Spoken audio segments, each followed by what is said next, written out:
내가 그대 아드님한테 들어보니 지금 민물 매운탕집을 운영하고 계신다던데 장사는 잘 됩니까? 예, 저희 집사람이 음식 솜씨가 좋아서 장사는 곧잘 되고 있습니다. 입이 까다로운 저희 어머니도 이 사람이 해주는 매운탕만큼은 아주 맛있게 잡수셨거든요. 허참, 그럽니까? 그래도 그 생선 장사 좀 해서 돈이 얼마나 된다고 통장에 돈은 좀 모여 있습니까? 얼마나 있죠? 좀 무례하시네요. 그런 질문을 하시는 이유가 뭔가요? 벌 만큼 벌고 있을 만큼 있습니다. 아, 냅둬봐. 내가 널 어떻게 키웠는데 고작 생선집에 시집을 보내. 당장 말해보시오. 얼마나 있어, 통장에. 나는 말이야, 고위 공무원으로 내 외동딸을 남부럽지 않게 키웠소.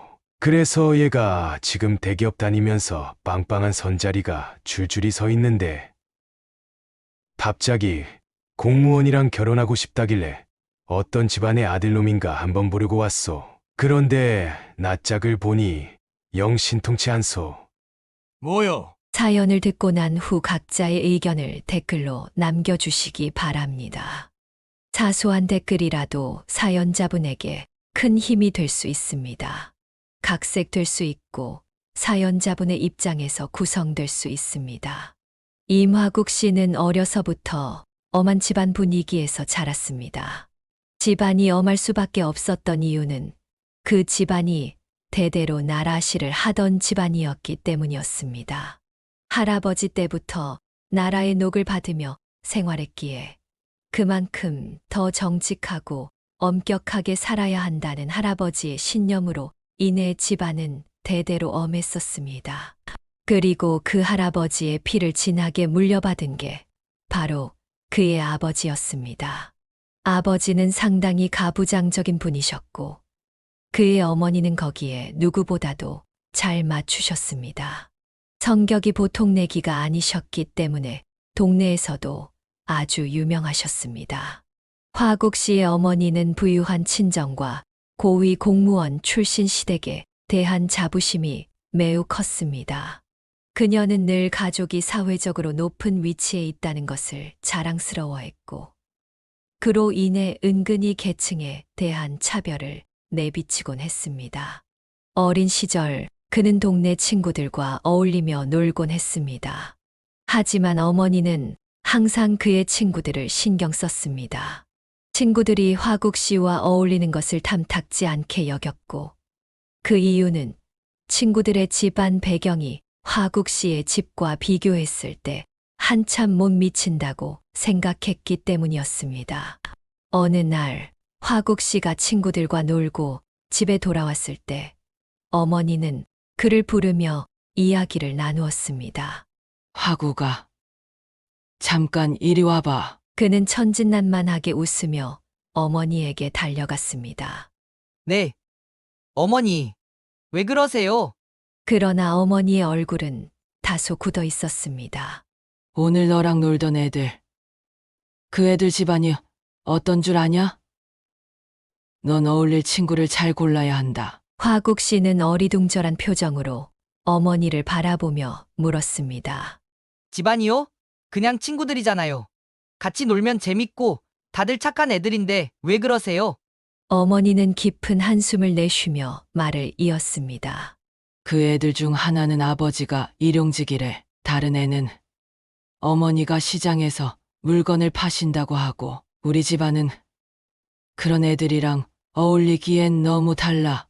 화구가, 너는 내 아버지가 누구인지 잊었니? 우리는 고위 공무원 집안이야. 내가 아무나랑 어울리면 우리 집안까지 평가절하된단 말이야. 화국 씨는 여전히 이해하지 못한 채로 대답했습니다. 근데 어머니, 친구들 집이 뭐가 그렇게 중요해요? 저랑 같이 놀 때는 다들 저한테 잘해줘요. 저도 그 친구들 좋아해요. 집안이 다르면 왜 같이 놀면 안 되죠? 어머니는 화가 난 듯 다시 말했습니다.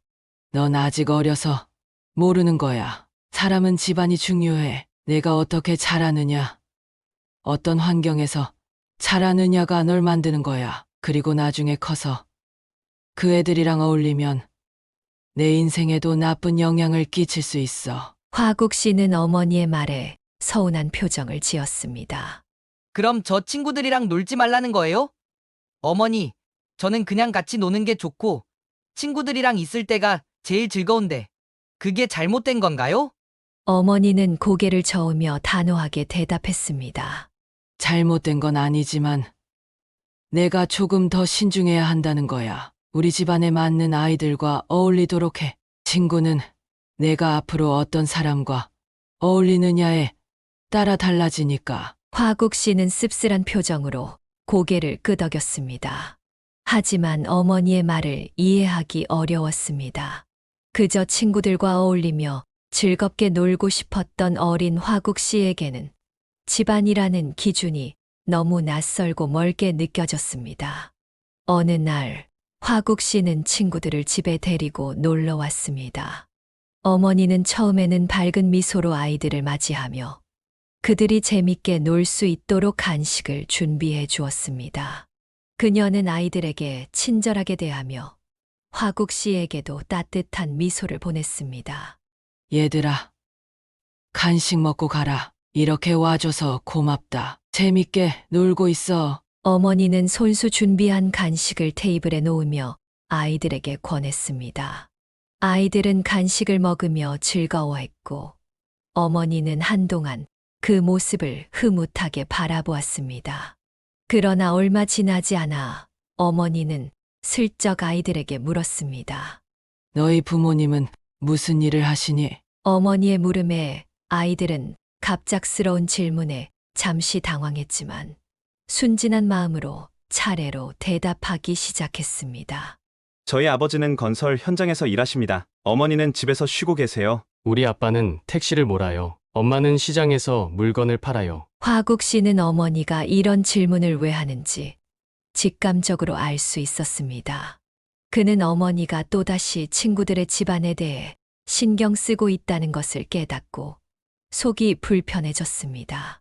어머니는 잠시 말을 멈췄다가 부드러운 미소를 유지한 채로 말했습니다. 아, 그래? 다들 부모님들이 열심히 일하시네. 정말 훌륭하신 분들이야. 그녀의 말투는 부드럽고 따뜻했지만 화국 씨는 어머니의 속내를 알고 있었습니다.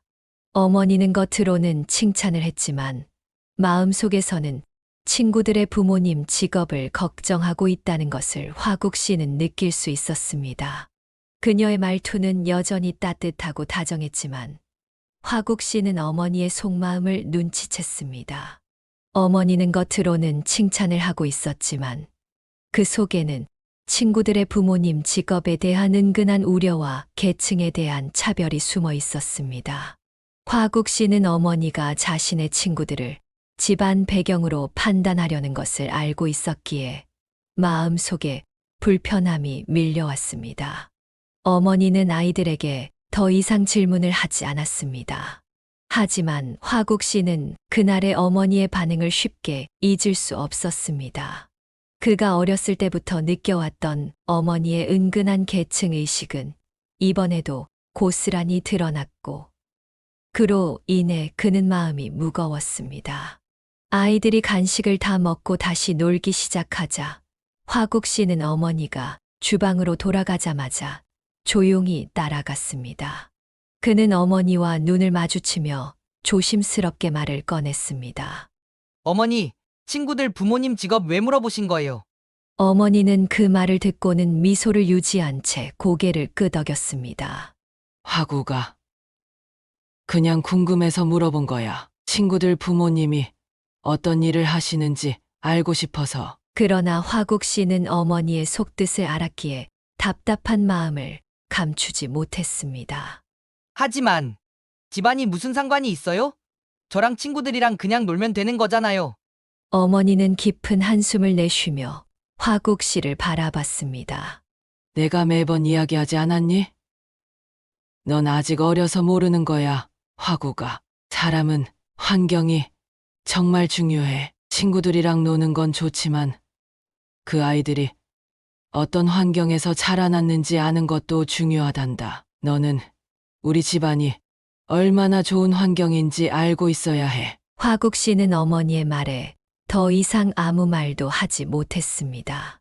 그는 친구들과 어울리는 것이 좋았고, 그들이 어떤 집안에서 자라든 상관없이 함께 웃고 떠들며 노는 시간이 행복했습니다.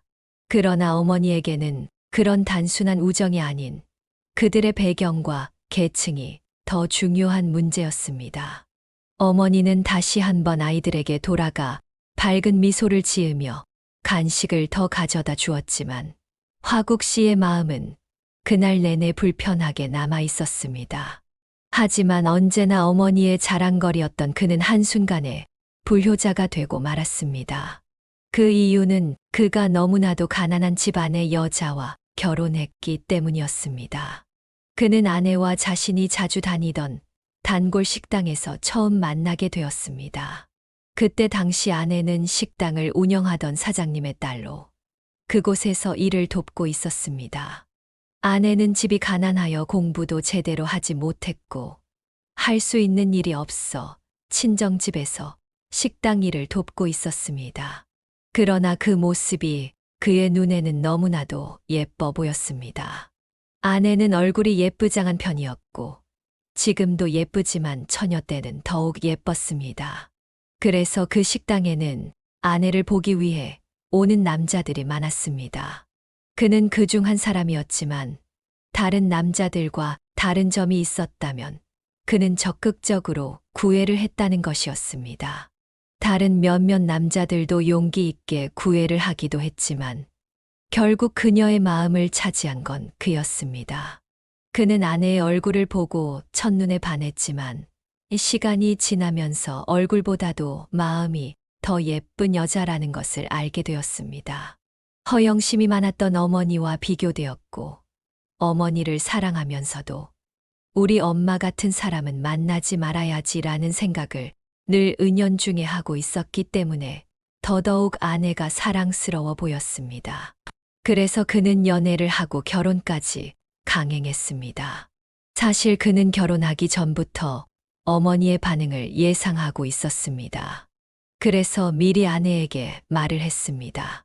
우리 결혼할 때 어머니가 많이 반대하실지 몰라. 항상 나한테 부잣집 여자나 나라실 하는 여자와 결혼하라고 말씀하셨거든. 그런데 난 그런 거 다 필요 없어. 당신이면 돼. 그러니까 그 역경을 이겨내고 나랑 결혼해 줄 수 있겠어? 물론이지. 실은 좀 많이 무섭긴 한데 그래도 나 정말 잘해볼 거야. 당신 어머니에게 꼭 인정받을게. 고마워. 대신 내가 진짜 당신 행복하게 해줄게. 당신 힘들지 않게 잘할게.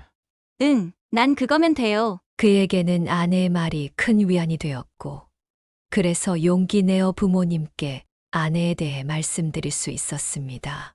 그러나 역시나 어머니의 반응은 좋지 않았습니다. 어머니는 노발대발하며 역정을 내셨습니다. 그러나 참하고 예의 바른 아내를 한눈에 알아본 그의 아버지는 바로 허락을 해 주셨습니다. 어머니는 아내의 집안이 별 볼 일 없다는 이유로 결혼을 반대했고 더 좋은 가문의 여성을 며느리로 맞이하고 싶어 했습니다. 그러나 아버지는 달랐습니다. 아버지는 그의 아내가 예의 바르고 참한 사람임을 한눈에 알아보고 결혼을 찬성했습니다. 아버지는 아내의 인성을 중요하게 생각했기 때문에 집안의 배경보다는 사람됨을 더 중요하게 여겼습니다. 이날 화국 씨와 그의 부모님 사이에서 큰 논쟁이 벌어졌습니다. 어디 가진 것 없고 가난한 여자를 며느리로 들이겠다니 이게 말이 돼? 어디 집안도 제대로 없고 배운 것도 없는데 이 결혼 절대 못 시킨다. 어머니는 목소리를 높이며 강하게 반대했습니다. 그러나 아버지는 그 반대를 참지 못하고 단호하게 말씀하셨습니다. 당신 그만하시게. 저 여자가 얼마나 예의 바르고 참한지 보지 못했소. 나는 그 아이가 참 사람 같다고 생각했어. 사람은 겉모습이나 집안으로 판단하는 게 아니요. 그 아이는 우리 아들한테 참 잘 어울려. 어쩌면 당신보다도 더 나은 며느리일 거요. 아니, 당신 지금 무슨 말을 하는 거예요? 내가 그 집안 애를 우리 집에 들이라고? 세상에 고작 그런 사람을 며느리로 맞이하다니. 난 절대 못 받아들여. 사람은 집안으로 보는 게 아니오. 저 아이가 얼마나 참하고 착한 사람인지 당신도 알잖소. 우리 아들 행복이 더 중요하지 않소. 당신은 자꾸 집안 따지며 고개를 돌리는데 난 그럴 수 없소. 예의 바른 사람은 어디서나 빛나는 법이요. 당신이야말로 왜 이렇게 고집을 부리는 거예요? 난 절대 허락 못해요. 어머니는 단호하게 말했지만 아버지는 더 이상 설득하려 하지 않았습니다. 그는 한 걸음 나아가 화국 씨를 보며 말을 이었습니다. 화구가, 너의 선택이 옳다. 나는 너를 믿는다. 내가 그 여자를 사랑하고 그녀가 널 진심으로 아낀다면 그걸로 충분하다고 생각한다. 화국 씨는 아버지의 지지에 깊이 감사하며 고개를 숙였습니다. 감사합니다. 아버지, 저도 그렇게 생각해요. 어머니, 제가 정말 사랑하는 사람입니다. 저를 믿어주세요. 하지만 어머니는 여전히 얼굴을 붉히며 그를 노려보았고 아버지는 어머니의 등을 가볍게 두드리며 말했습니다. 이젠 받아들이시오. 당신도 알게 될 거요. 저 여자가 얼마나 우리 집안에 도움이 될지. 결국 어머니는 한숨을 내쉬며 물러났습니다. 어머니의 반대가 심해 결혼은 순탄치 않았지만 아버지의 지지로 두 사람은 어렵게 결혼식을 올릴 수 있었습니다. 결혼 후 그들은 부모님 집에서 합가하여 함께 살았습니다. 어머니는 아내를 끔찍하게 싫어하며 혹독한 시집살이를 시켰습니다. 그가 옆에서 봐도 심하다 싶을 정도로 어머니는 시집살이를 심하게 시키셨습니다. 당시엔 다들 그랬지만 특히 손빨래를 한겨울에도 따뜻한 물을 쓰지 못하게 하셨습니다. 보일러가 제대로 있지 않은 시절이었기에 뜨거운 물을 쓰기 위해선 미리 물을 끓여야 했는데 어머니는 불이 아깝다며 그것도 허락하지 않으셨습니다. 그 추운 겨울에 손빨래를 하는 것은 정말 고통스러웠습니다. 그럼에도 불구하고 그의 어머니는 친정이 부유한 집안이었기 때문에 나중에는 집에 세탁기를 들였음에도 불구하고 그 세탁기조차 사용하지 못하게 했습니다. 어느 추운 겨울날 그의 아내가 정말 손빨래를 하기 힘들었는지 새로 들인 세탁기를 쓰고 있었는데 그걸 발견한 어머니가 이렇게 소리쳤습니다. 야, 너 지금 뭐해? 이게 너 쓰라고 들여놓은 건 줄 알아? 어디서 감히 내 허락도 없이 세탁기를 써. 당장 그만둬. 빨리 세탁기 끄란 말이야. 어머니, 저 정말 오늘은 손빨래 하기가 너무 힘들어요. 이거 좀 쓰게 해주시면 안 될까요? 안 돼. 절대로 안 돼. 너한텐 이것도 아까워. 내 손으로 빨래해. 어머님, 그럼 저 따뜻한 물이라도 좀 데워서 쓰게 해주세요. 정말 손가락이 다 굳어버릴 것 같아서 그래요. 안 된다고? 얘가 왜 이래? 나 땐 추운 겨울에 냇가에서도 그냥 손빨래 했어. 나도 다 해본 거야. 손 절대로 안 굳으니까 빨리 나가서 손빨래 해. 그는 이 대화를 우연히 듣고 정말 기겁할 뻔했습니다. 아무리 시댁살이가 심하다고 해도 이건 정도가 지나치다는 생각이 들었습니다. 그래서 그는 어머니에게 가서 단호하게 말씀드렸습니다. 어머니, 그만하세요. 이 사람 이러다 병 나겠어요. 며칠 전에 몸살 때문에 거의 죽다 살아난 거 아시잖아요. 왜 이렇게 이 사람을 못 잡아먹어서 안달이세요? 제발 그만 좀 하세요. 이게. 야, 너 지금 누구 편을 드는 거냐? 난 네 엄마야. 배 아파 널 낳아 기른 네 엄마라고. 어디서 큰 소리야? 큰 소리를 내다니. 아이고, 여봐요. 사람들 내 아들이 엄마 잡아 죽여요. 잡아 죽여. 그가 한 번 대들자 어머니는 뒤로 자빠지면서 난리를 치기 시작했습니다. 그 소란에 아버지까지 나오게 되었고 아버지의 호통에 어머니는 금세 소란을 멈췄습니다.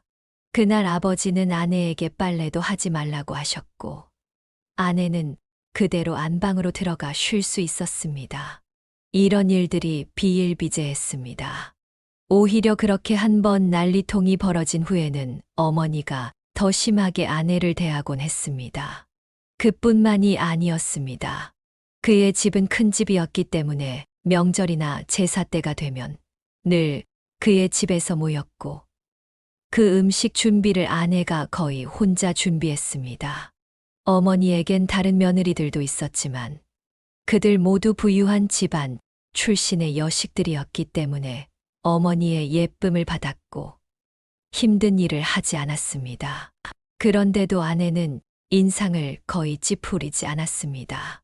그저 어머니에게 늘 웃는 얼굴로 한결같이 대답했습니다. 네, 어머니. 아내가 살면서 가장 많이 한 말은 아마도 이 네 어머니였을 겁니다.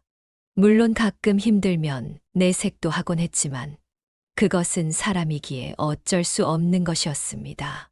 그러나 대부분 아내는 정말 힘들지 않은 이상 군소리 없이 묵묵히 그 일들을 해냈습니다. 한 번은 아내가 찬물로 설거지를 하고 방에 들어왔는데 손이 다 부르터서 갈라지고 피가 나고 있었습니다. 그는 피로 얼룩진 아내의 손등을 보고 눈물을 흘리며 말했습니다. 여보, 당신 이렇게 고생하는데도 나랑 같이 살고 싶어? 우리 어머니가 이렇게 괴롭히는데도 우리 어머니 안 미워? 당연하죠. 왜 미워요?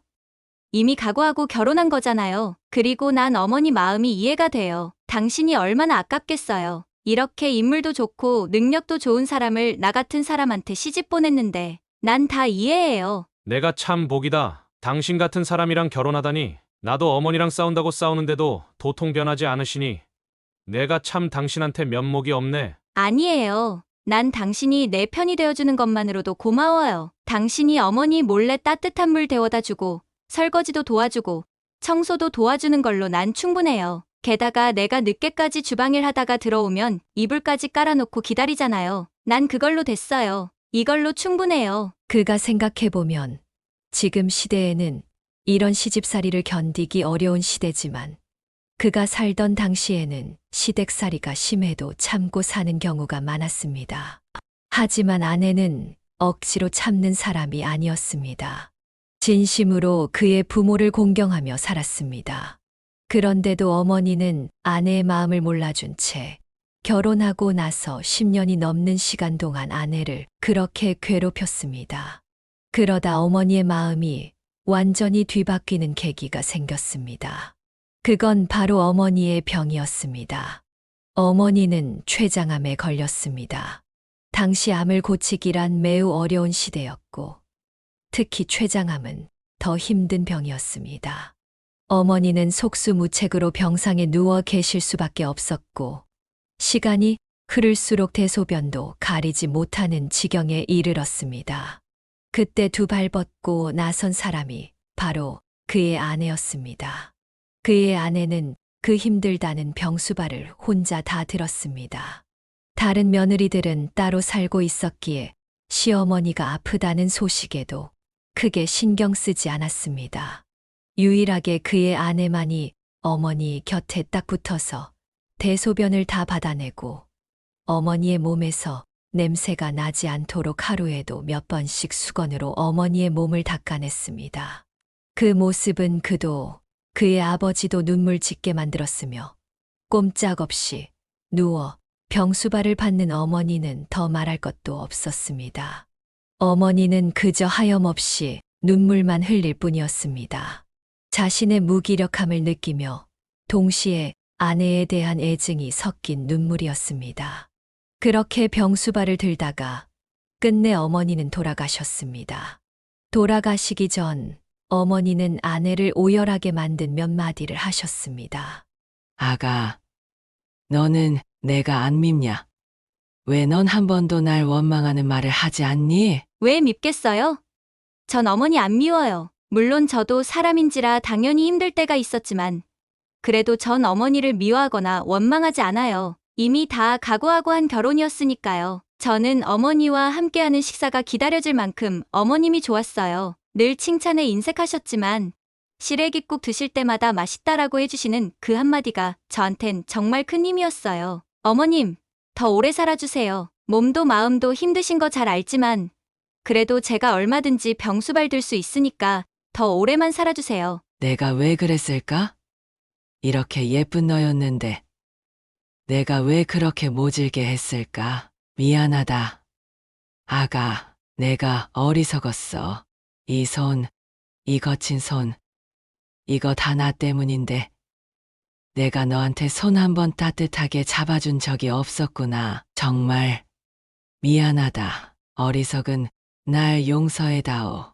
늘 나만 보면 예쁘게 웃던 그 얼굴이 눈만 감아도 아른거리는데 이런 널 두고 내가 어찌 떠날꼬. 이제야 네가 귀한 줄 알았는데 너한테 더 잘해주고 떠나야 하는데 내가 그동안 너무 잘못 살았어. 너무 한심하게 살았어. 이리 오렴. 나 좀 안아다오. 내가 기운이 없어 널 안아주고 싶은데 도저히 일어나지지가 않는구나. 그나마 내 몸의 온기가 남아있을 때 한 번이라도 더 널 안아주고 싶구나. 내 대신에 내가 날 좀 안아다오. 이리 와. 어서 와라.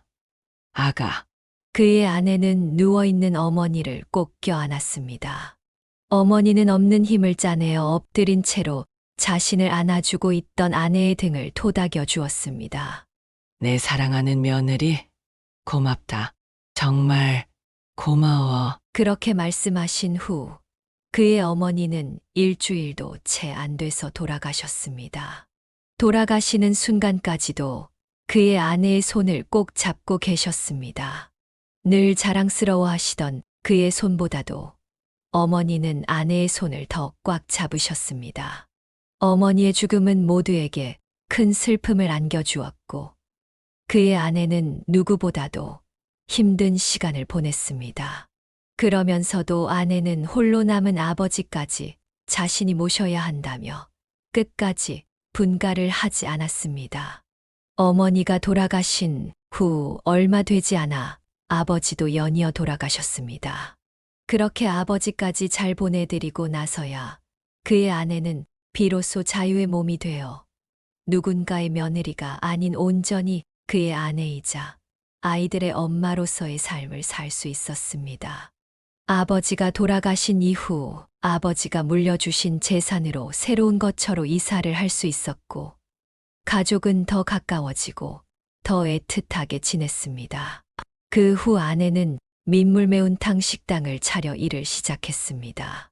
그동안 아이들은 훌륭하게 자라서 모두 번듯한 직장을 가지게 되었고 그 중에서도 둘째는 그를 따라 공무원이 되었습니다. 그는 둘째가 특히나 마음에 갔습니다. 물론 그의 자식들은 모두 예쁘고 사랑스러웠지만 둘째는 유독 어머니의 성품을 닮아 온순하고 정이 많았기 때문이었습니다. 둘째는 외모 또한 어머니를 제일 많이 닮았습니다. 첫째와 둘째가 아들이고 셋째는 딸이었는데 딸인 막내보다도 더 어머니 얼굴을 쏙 빼닮은 게 둘째였습니다. 어릴 적부터 집안일로 고생하는 어머니를 졸졸 따라다니며 돕던 것도 바로 둘째였습니다. 저녁이면 학교에서 돌아와 어머니 어깨를 주물러주고 할머니 병수발 드는 어머니를 따라 할머니 대소변을 받아내는 것도 둘째였습니다. 둘째는 초등학생 때부터 할머니에게서 어머니를 구해주곤 했습니다. 한 번은 그의 아내가 실수로 그릇을 깬 적이 있었는데 그때도 어머니가 아내를 지나치게 혼낸 적이 있었습니다. 야, 이 닭대가리야. 네가 지금 살림을 한 게 얼만데 아직도 그릇을 깨먹어? 이게 얼마나 귀한 그릇인 줄 알아? 이건 지금 어디 나가도 못 사는 건데 이제 어쩔 거야? 어쩔 거냐고? 당시 아버지는 마실 나가고 안 계셨기 때문에 어머니는 맘 놓고 큰 소리로 아내에게 호통을 치셨습니다. 그는 부부방에 있다가 무슨 일인가 싶어 얼른 나가서 수습을 하려 했습니다. 그런데 그보다도 한 발 빠른 사람이 있었습니다. 바로 둘째였습니다. 둘째는 엄마가 실수했고 할머니가 또다시 호통을 치자 지 할머니 앞을 딱 막아서더군요. 그 작은 아이가 두 팔을 벌려 엄마와 할머니 사이를 가로막으면서 이렇게 말했습니다. 할머니, 왜 엄마한테 또 소리 질러요? 할머니 미워요. 맨날 엄마 힘들게 해요. 우리 엄마 불쌍해요. 할머니 미워. 할머니 싫어요. 엄마한테 그러지 마요. 할아버지한테 다 이를 거예요. 소리 지르지 마요. 얘가 왜 이래? 얼른 안 비켜. 내 엄마가 잘못했잖아. 지금 그리고 어디서 버릇없이 할머니 앞을 가로막아. 당장 안 비켜. 싫어요. 저리 가요. 저리 가. 할머니 미워요. 엄마한테 오지 마요. 저리 가. 어머니가 둘째를 나무라며 가까이 가려고 하자 둘째는 할머니가 엄마를 위협하려고 하는 줄 알고 급기야는 조망만 한 주먹으로 할머니를 퍽퍽 치기 시작했습니다. 아야, 아니, 얘가 왜 이래?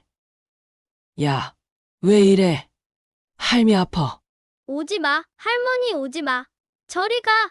엄마한테 오지 마. 으윽. 할머니 미워. 엄마한테 그러지 말아요. 아빠, 할머니 오지 말라고 해요.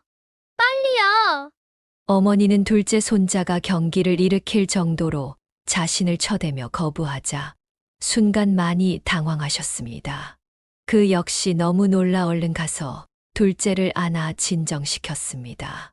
괜찮아, 괜찮아. 민관아, 아빠가 왔잖아. 할머니 들어가실 거야. 방으로 들어가실 거니까 진정해. 괜찮아, 아들. 아무 일도 없어. 할머니가 엄마한테 뭐라 안 하실 거고. 이제 들어가실 거야. 울지 마. 그만해. 할머니를 그렇게 때리면 못 써. 이제 괜찮으니까 진정해, 아들. 그는 이어 어머니에게 말했습니다. 어머니, 오늘은 그만하시고 얼른 들어가세요. 애가 많이 놀란 것 같습니다. 그리고 이제 제발 적당히 좀 하세요. 사람이 중요하지 그릇이 중요합니까?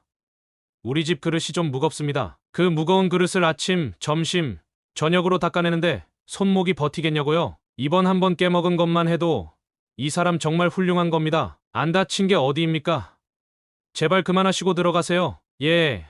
이제 저도 아주 지긋지긋해요. 자꾸 이러면 저 나가 살 거니까 그렇게 아세요. 그는 큰 소리로 호통을 치며 말했고 어머니는 입도 뻥긋 못하시고 그대로 안방으로 들어가셨습니다.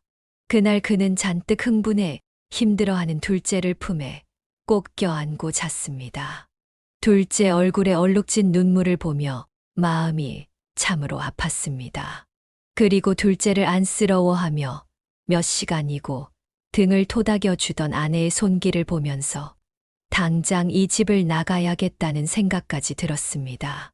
하지만 그러다 어머니의 암 발병 사실을 알게 되었고 그때부터는 분가하자고 해도 아내가 끝까지 그의 부모님을 모시겠다고 했습니다. 그 병수발을 같이 도운 사람도 둘째였습니다. 그는 무뚝뚝한 성격이라 표현을 잘하지 못했지만 늘 둘째를 기특하게 생각하고 마음 한편으로 제일 예뻐했습니다. 또 형제들 중 유일하게 집안 대대로 내려오는 직업을 따라갔기에 더 애정이 갔습니다. 다 커서도 둘째는 효도를 하며 공무원 시험을 준비하는 중에도 아내의 식당 일을 돕고 항상 어머니 퇴근을 책임졌습니다. 그러면서도 학업을 소홀히 하지 않아 금방 공무원이 될 수 있었습니다. 그런데 둘째는 그렇게 번듯한 직장을 가졌음에도 불구하고 결혼할 생각이 없었습니다. 형과 여동생이 시집과 장가를 갈 동안에도 연애 한 번 하지 않아 그가 걱정이 많았습니다. 그러다 30대 후반이 되어 겨우 결혼하고 싶다는 여자를 데리고 왔는데 골라도 진짜 괜찮은 색시감을 골라왔습니다. 둘째가 데리고 온 여자는 대기업에 다니는 사람이었습니다. 하지만 직장이나 벌이보다도 중요한 건 그녀의 성품이었습니다. 그는 사람 보는 눈이 까다롭고 예의 범절을 중요하게 여기는 성격이었기에 쉽게 마음에 들지 않는 경우가 많았지만 이 둘째의 예비 며느리는 첫날부터 그의 마음에 쏙 들었습니다. 나이가 되면 다들 알다시피 요즘 젊은이들이 얼마나 버릇이 없습니까? 그런데 이 아이는 어른을 공경할 줄 알며 몸에 예의 범절이 배어 있었습니다. 처음 식사 자리에서 그와 아내가 먼저 수저를 들기 전까지는 절대 손을 올리지 않았습니다. 또한 이것저것 궁금해서 물어보는 말에도 조곤조곤 상냥하게 대답하는 모습이 참 예뻤습니다. 누가 봐도 딱 맞는 섹시감이었습니다. 그래서 그는 아내와 함께 바로 결혼을 허락했고 상견례까지 가졌습니다. 그런데 그 상견례에서 뜻밖의 복병을 만나게 될 줄은 몰랐습니다. 첫째나 막내를 순탄하게 결혼시킨 경험이 있기에 이번에도 별 걱정 없이 상견례장에 갔던 것입니다. 상견례장에는 그들이 먼저 도착해 기다리고 있었고 사돈 쪽에서 좀 늦게 도착했습니다. 그런데 오자마자 미안하다는 말 한마디 없이 바깥 사돈이 다짜고짜 이렇게 물어보더군요. 내가 그대 아드님한테 들어보니 지금 민물 매운탕집을 운영하고 계신다던데 장사는 잘 됩니까? 그는 간단한 인사도 없이 무례하게 질문하는 이 사람이 대체 누구인가 싶었습니다. 무리하기 짝이 없는 질문을 받았지만 눈에는 눈, 이에는 이로 대하지 않고 채통을 지키기 위해 정중하게 대답했습니다.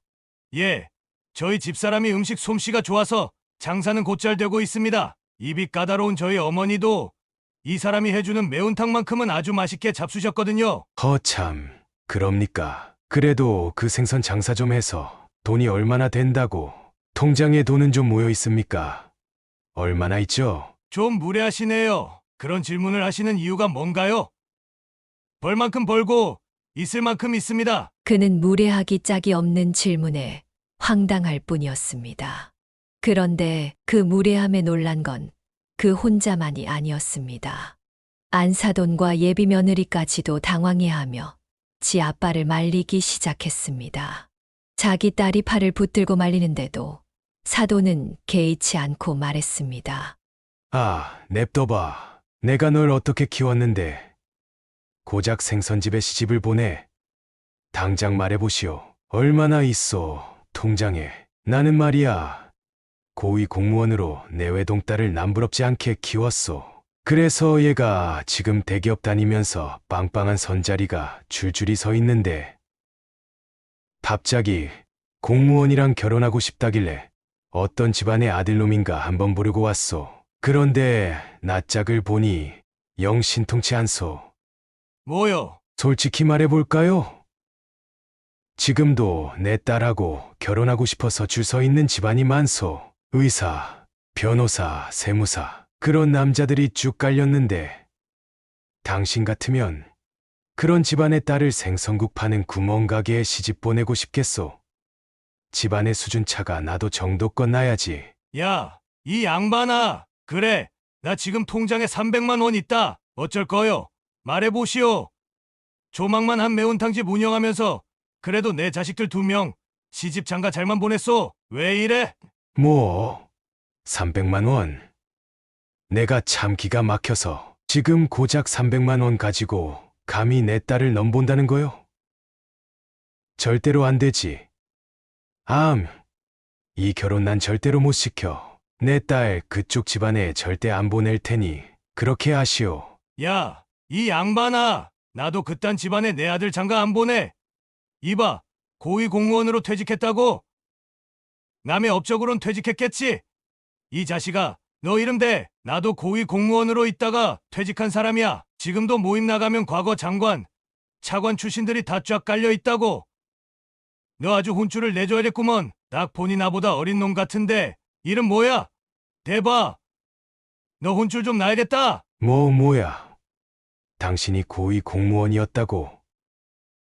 당신이 누구인데 이름이 뭐요? 내가 지금 바로 알아볼 거요. 당신 먼저 이름 대. 나 임화국이다. 이 양반아. 당장 물어봐. 바로 전화해서 내 이름이 있나 없나 확인하라고. 말싸움은 점점 유치해졌지만 그는 질 수 없었습니다. 감히 그의 아내가 운영하는 식당을 모욕한 것도 아들을 무시한 것도 용서할 수 없었기 때문입니다. 그래서 그는 본때를 보여줄 작정으로 처음으로 자신의 직업을 사사롭게 이용했습니다. 상대방 예비 사도는 곧바로 어딘가로 전화를 걸어 그의 이름에 대해 묻기 시작했습니다. 역시나 확인해 보니 그의 이름이 고위 공무원 명단에서 확인되었고 퇴직 연도까지 물어보길래 당당히 대답해 주었습니다. 그제야 모든 사실을 확인한 예비 사도는 망연자실한 표정으로 그를 쳐다보았습니다. 비록 예비 사돈과 그는 같은 정부 산하 부처에서 일하지는 않았지만 정부 산하 조직이었기 때문에 선후배 관계는 엄격했습니다. 그래서인지 상대방의 기세는 한껏 꺾였습니다. 그는 다시 말했습니다. 이제 내 이름 대. 이 후배 양반아. 나 잘 아는 후배들 많거든. 돈줄 좀 내놔 보자고. 상대방은 자신의 처지가 막다른 길에 몰렸음을 깨달은 듯 기고만장하던 기세는 온데간데 없이 사라지고 비굴하게 굽신거리기 시작했습니다. 그는 그 모습조차 황당했고 마지막으로 한 방을 날렸습니다. 내 통장에 300만 원 있다는 거. 그건 네가 어떻게 나오나 보려고 내가 해본 소리였어. 그리고 우리가 지금 사는 투룸 빌라는 임시 거처야. 원래 살던 아파트가 재건축에 들어가서 잠깐 나와 사는 거라고. 우리 애가 무력도 없고 그런 거 하나 신경 안 쓰는 놈이라 돈 있다고 자랑을 안 한 모양인데 우리 집안이 당신이 그따위로 무시할 집안이 아니라고. 그리고 네가 말한 그 매운탕 집은 우리 아내가 일하면서 자부심을 느끼고 손님들에게 맛있는 음식을 대접하며 자식들 대학 보내고 열심히 살았던 곳이야. 근데 뭐 그깟 생선집이라고 공무원 출신이란 놈이 서민들이 운영하는 식당을 가지고 그렇게밖에 말을 못해? 왜 이제 와서 좀 배 아프냐? 이제 보니 아깝지? 그리고 이 철딱선이 없는 후배 양반아, 이 결혼 못 시켜. 너같이 개념 없는 놈한테 내 귀한 아들을 줄 것 같냐? 앞으로 내 아들 근처에 얼씬대기만 해봐. 그때는 정말로 내 지인들한테 전화 돌려서 당신 가만 안 둘 줄 알아. 그는 그 자리에서 호통을 치고는 아내와 아들을 데리고 상견례장을 나와버렸습니다. 그들이 상견례장을 빠져나오는 동안 예비 며느리는 울고불고하며 그를 붙잡고 절대 가면 안 된다고 애원했지만 그는 너무 화가 나서 다 뿌리치고 나왔습니다. 아들 또한 그를 말리려 했지만 그가 워낙 화가 많이 나 있었기 때문에 그때는 그의 말에 따랐습니다. 한참을 씩씩대며 화를 삭혀야 할 만큼 그는 분노에 휩싸여 있었습니다. 그 뒤로 그는 절대로 그 집안에 아들을 장가 보낼 생각이 없었습니다. 사람을 겉모습만 보고 돈으로 판단하는 무식한 집안과는 절대로 사돈지간을 맺고 싶지 않았습니다. 하지만 그날부터 그의 둘째 아들과 예비 며느리가 하루가 멀다 하고 찾아와 결혼을 허락해 달라고 졸라댔습니다. 아버지, 제발 다시 한 번만 생각해 주세요. 저 정말로 현주 없으면 안 돼요. 우리 결혼 허락해 주세요. 예, 아버님. 저랑 아빠는 달라요. 저희 집안에서도 아빠는 철없는 사람 취급받고 있어요. 엄마도 아빠만 보면 한심해하셔서 저한테는 절대로 아빠 같은 남자 만나지 말라고 하셨을 정도예요. 그래서 엄마가 저를 철저하게 가정교육 시키면서 키우셨어요. 아버님 저 좋아하셨잖아요. 저 예뻐해 주셨잖아요. 그게 저예요. 전 아빠랑 달라요. 그리고 지금 아빠도 후회 많이 하고 계세요. 엄마한테도 그날 많이 혼나셨고 저도 아빠한테 다시는 그렇게 무례하게 굴면 안 본다고 말씀드렸어요. 그러니까 제발 저희 결혼 허락해 주세요. 저 민관 씨 없으면 안 돼요. 저 민관 씨랑 꼭 결혼해야 돼요. 그들은 매일같이 와서 그를 졸랐지만 그는 한 번 마음먹은 것은 쉽게 돌이키지 않기 때문에 계속 거부했습니다. 그런데 아들이 울면서 찾아오고 아내도 애들이 이렇게 원하는데 눈 딱 감고 결혼시키자고 하니 그는 큰 결심을 하게 되었습니다. 결국 예비 며느리를 불러 이렇게 말했습니다. 너 정말로 내 아들이랑 결혼하고 싶냐? 네, 아버님. 저 정말로 민관 씨랑 결혼하고 싶어요. 네 아버지도 지금 많이 후회하고 있다고 했지. 그거 정말이냐? 다시는 무례하게 굴지 않을 거래. 네, 그럼요. 제가 몇 번이나 당부했어요. 정말로 또 한 번 그런 일이 생기면 아빠랑 인연 끊을 거라고요. 믿어주세요, 아버님. 정말이에요. 아빠도 지금은 많이 후회하시고 결혼도 다 허락하셨어요. 그러니 아버님만 허락해 주시면 돼요. 제발 저희 둘 결혼 허락해 주세요. 그렇단 말이지. 그럼 너희 결혼 전에 조건이 하나 있다. 그 조건을 내 마음에 쏙 들게 하면 결혼을 허락하마. 네, 조건이요? 뭐든지 말씀만 하세요, 아버님. 네 아버지한테 가서 똑똑히 전해라. 내 아들이랑 자네 딸 결혼시키고 싶으면 이번 주말부터 얘가 그만 나오라고 할 때까지 주말마다 우리 매운탕집으로 출근하라고 해. 네. 매운탕집으로 출근이요. 그리고 제가 아니라 제 아빠가요? 그래, 사돈될 분들을 깔보고 무시한 대가는 치러야지. 공무원이었던 니네 아빠는 평생 책상에 앉아서 일했으니 서민들이 얼마나 힘들게 일하는지 모를 게다. 그래서 그걸 몸소 실천하게 해주려고 해. 상결례에서 우리가 당한 수모, 외상값은 받아야 하지 않겠냐? 싫으면 말고. 아니에요. 아버님, 말씀드릴게요. 어떻게든 출근하시게 할게요. 기회 주셔서 감사합니다. 정말 감사합니다, 아버님. 예비 며느리는 그의 제안에 당황한 듯 했지만 이내 대답하고는 집으로 돌아갔습니다. 그리고 그 사돈은 정말로 아들과 딸을 결혼시키겠다는 생각이 있었는지 그 주 토요일에 매운탕집으로 출근했습니다. 첫날 출근한 그 양반을 보고 그는 웃음을 참느라 혼이 났습니다. 왜냐하면 식당에 출근한 사람이 각진 양복에 뾰족한 구두를 신고 쫙 빼입고 왔기 때문이었습니다. 그와 아내는 그 모습을 보고 웃음을 참을 수 없었습니다. 저 사돈, 저 왔습니다. 그간 안녕하셨지요? 그래요. 잘 지냈습니다. 근데 지금 복장이 그게 뭡니까? 내가 출근하라고 했지. 선거 유세하러 오라고 했습니까? 무슨 양복을 그렇게 쫙 빼입고 와요. 그 꼴을 하고 어디 식당에서 일할 수 있겠습니까? 아, 제가 출근 복장은 항상 이래서 갈아입고 올까요? 예. 당장 갈아입고 오세요. 마침 식당 아주머니들이 여벌로 입고 다니는 옷들이 있었기에 그는 사돈에게 일단 그 옷을 입으라고 했습니다. 여보, 사돈께 일할 복장 좀 챙겨드려. 그렇게 사돈은 아내가 꺼내준 옷으로 갈아입었는데 그 모습도 우스꽝스러워서 겨우 웃음을 참아야 했습니다. 아내가 꺼내준 옷은 몸빼 바지에 목이 다 늘어난 티셔츠였기 때문입니다.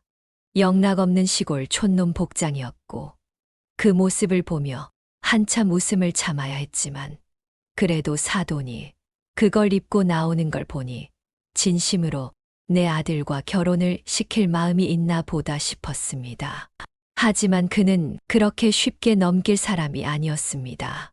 사돈이 옷을 갈아입고 나오자마자 그는 일단 설거지부터 시켰습니다. 자, 식당 일이라곤 한 번도 해본 적 없을 테니 올해는 나오지도 말고 주방에 들어가서 설거지부터 하세요. 막내들은 원래 설거지부터 시작하는 게 기본이니까요. 그리고 내가 지금은 사돈으로 부르는 게 아니라 후배로 부르는 거니까 말은 놓겠습니다. 이해 없죠? 네, 그럼요. 편하게 부려먹어 주세요. 사실 그는 사돈이 기분 나빠하며 뛰쳐나갈 줄 알았는데 정말로 정신을 차린 건지 시키는 대로 다 따랐습니다. 작정하고 부려먹을 생각이었는데 너무 순순히 따르는 모습을 보니 속으로는 좀 놀랐습니다. 그리고 생각보다도 열심히 하더군요. 하지만 역시나 처음 하는 일이라 그런지 실수가 잦았습니다. 그릇을 싱크대에 쏟는 게 아니라 바닥에 쏟아버린다든지 물을 한참 동안 틀어놓고 설거지를 하느라 주방 바닥을 물바다로 만들기도 했습니다. 또 집에서도 설거지 한 번 안 해본 사람처럼 그릇 닦는 솜씨가 영 시원치 않았습니다. 이 사람아, 지금 바빠 죽겠는데 설거지를 그렇게 느리게 하면 어쩌자는 거야? 그리고 그릇이 안 깨지는 것들이라 다행이지. 사기 그릇이었으면 어쩔 뻔했어. 싱크대가 뭔 구멍이라도 난 거야? 왜 그릇들이 싱크대로 안 들어가고 바닥에 떨어지냐고.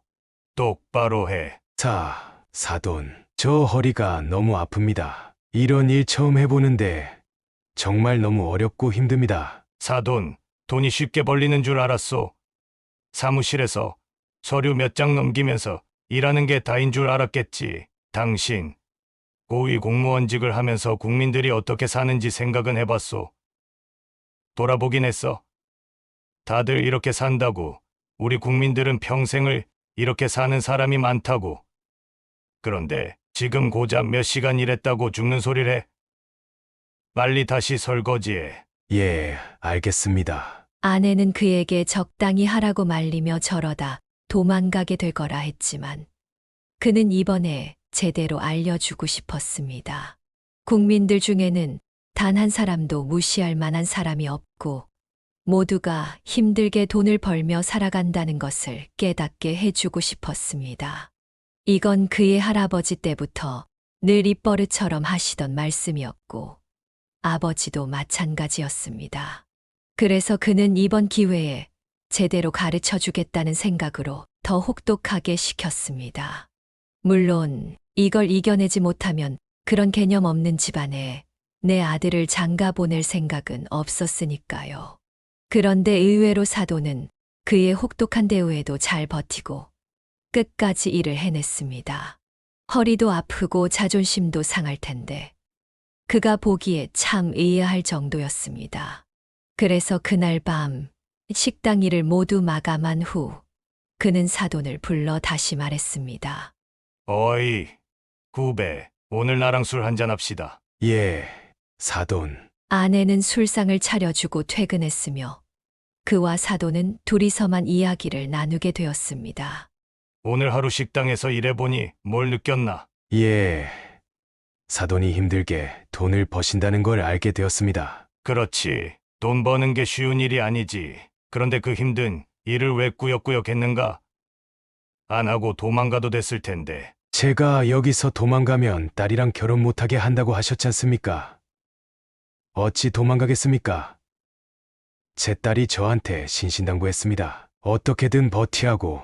저 때문에 결혼이 파토나면 안 된다고 말이죠. 그만큼 제 딸이 민관이를 정말 많이 좋아하는 것 같더라고요. 민관이랑 결혼 못하면 제 얼굴도 다시는 안 보겠다길래 그래서 꾹 참고 있었습니다. 그리고 제 아내도 현주가 파혼하면 평생 벽에 똥칠할 때까지 혼자 살라고 협박하길래 저도 어쩔 수 없이 나온 거나 마찬가지였죠.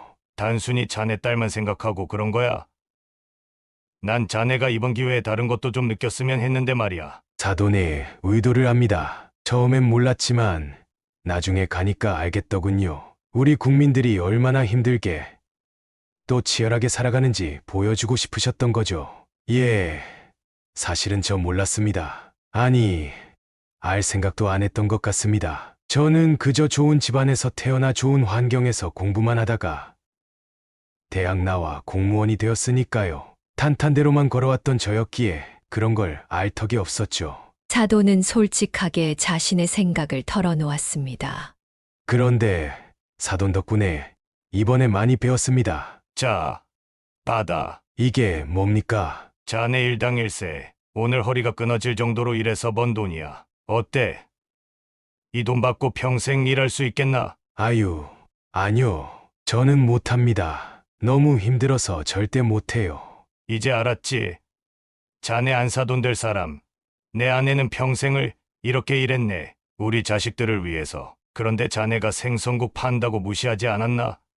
내 아내뿐만 아니라 대한민국 국민 대부분이 이렇게 힘들고 치열하게 살아간단 말일세. 그러니 내가 부탁하네. 절대로 사람을 얕잡아 보거나 깔보지 말게. 자네가 그러면 자네 가족들이 욕먹는 거야. 꼭 명심하게. 사돈은 진지하게 고개를 끄덕였습니다. 맞습니다. 사돈, 정말로 좋은 깨달음을 주셨습니다. 그동안 제가 많이 부족했었다는 걸 이번 일로 톡톡히 깨달았네요. 감사합니다. 정말로 진심으로 감사합니다. 그래. 알면 된 거야. 그리고 이 정도로 깨달을 만한 그릇이라면 나도 마음 놓고 내 아들을 장가 보낼 수 있겠네. 그리고 내 자네보다 나이가 7살이 많고 이 결혼을 시킬지 말지 고민하다가 말은 놨지만 이제부터는 똑같이 존대하겠네. 아니, 존대하겠습니다. 사돈, 우리 자식들 결혼시키고 남은 세월 잘 지내봅시다. 우리 며느리 현주도 내가 책임지고 예뻐할 거야. 그러니 우리 아들도 잘 부탁합니다. 사돈, 감사합니다. 허허, 우리 사돈 맺은 기념으로 짠합시다. 그렇게 그날로 그들은 사돈이 되기로 했습니다. 결혼은 빠르게 진행되어 5개월 만에 둘은 결혼식을 올릴 수 있었습니다. 그 결혼식장에서조차 사돈은 웃음을 주는 존재였습니다.